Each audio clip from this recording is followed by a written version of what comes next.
مائدتي. جعلت كل يتيم حين أن أخي، وخلت كل فقير في الدنا أبتي. والشعر لو مرة ضاعت قضيته يصير محض خيالات وثرثرة. والشعر لو مرة ضاعت قضيته يصير محض خيالات وثرثرة. والشاعر الحق لا تفنى رسالته ولا تضيع على أطراف زوبعته.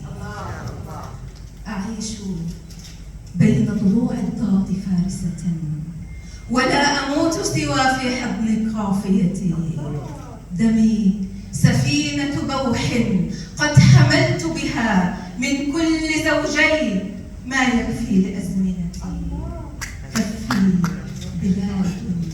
كفي بلاد لخلق الله أفتحها بلا قيود ولا حد وخارطة. وتلك روحي كماء الشعر واضحة من غير كثرة ألوان وبهرجتي. لعل شعلة حرف حين أحملها تكون عند